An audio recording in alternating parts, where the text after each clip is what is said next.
Hello, Dense MC here with another Charlie's Angels summary and review. Broadcast on February 9th, 1977, The Vegas Connection is the 17th episode. What starts off as an easy case of catching a woman stealing from her own husband turns into something more serious. The woman is being blackmailed by a Las Vegas hotel director in an elaborate scheme involving many other women.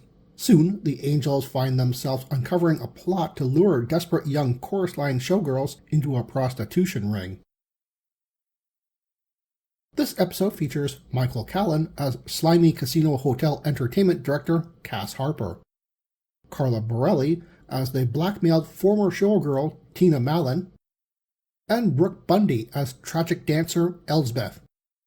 Also in this episode is Michael Stearns as Harper's henchman Sid, Ned Wilson as Tina's husband George Mallon, Suzanne Hunt as Harper's hostile showgirl Avril, and Walter Matthews as Versailles Casino Hotel boss Sharf.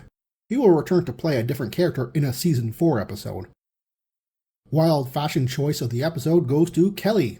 You'd think that she'd wear something risque in her cover as a showgirl hopeful, but no, this is from a much later scene.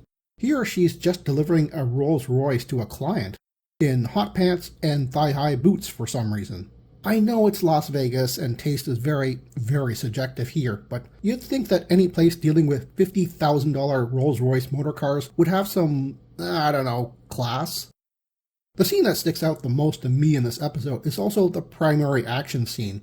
Jill's tense and clever escape from murderous henchman Sid in the parking lot.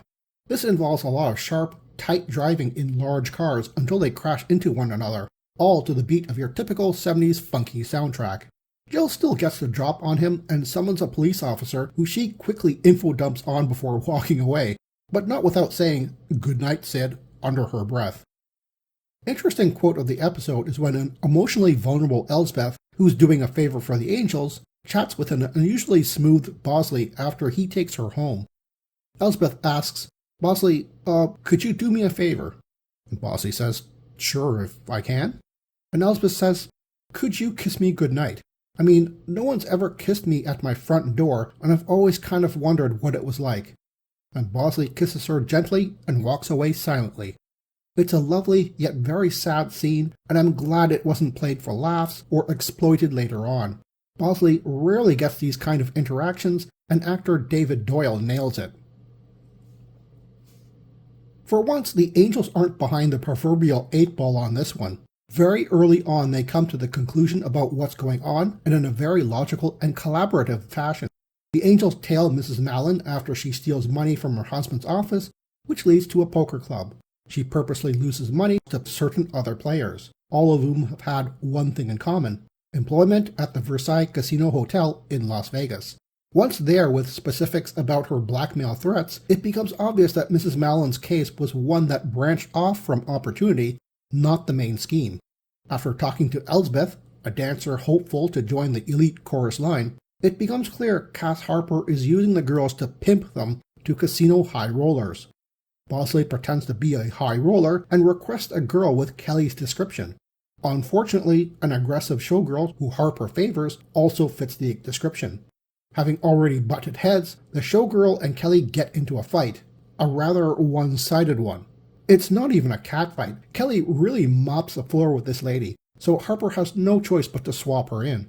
Bosley and Kelly are invited to a very specific room, the same one Mrs. Mallon was photographed in for blackmailing. Jill distracts Harper's henchman, Sid, who recognizes her from the Los Angeles Poker Club. Without a tail, Sabrina and Jill discover a camera in the next room that can take photographs in the dark. Instead of just going to the police with little evidence of prostitution, much of which would have to rely on possible hostile confessions, the Angels and Bosley set up Harper as a thief and have the Versailles Casino Hotel boss take care of him. On the run from his boss, Harper unknowingly leads the Angels to the original camera film of Mrs. Mallon, as well as many other victims. While not implicitly stated, Harper must have been photographing the room to blackmail the high rollers to keep their dirty trysts from their current or future wives. As the Angels surmised earlier, Mrs. Mallon was an unusual case, where she married a rich man and became a target too tempting to ignore. After the Versailles casino boss's own henchman rough up Harper, landing him in the hospital, the Angels and Mrs. Mallon pay him a visit to rub it in. This ending oozes satisfying revenge, in a way we don't often see as outcome to caught villains. Still, I would have liked to have seen Mrs. Mallon tell her husband the truth about her past. After all, the blackmailing was for things she did before they met, and he seemed a very loving and sympathetic character. The title of this episode really should have been The Versailles Hotel Connection, but I guess that would have been too on the nose. All the Angels, and even Bosley for once, get great scenes to play in, both dramatic and fun. IMDb gave this episode a 7.1 out of 10, and I'm willing to bump it up to 7.5, despite it not being my favorite theme, that of exploited desperate people. Throughout the episode, there is an atmosphere of dread towards women who have had to sell their bodies to make ends meet. The thought even frightens the Angels. It has a tight, singular plot focus and no twist or corny Charlie on the phone ending.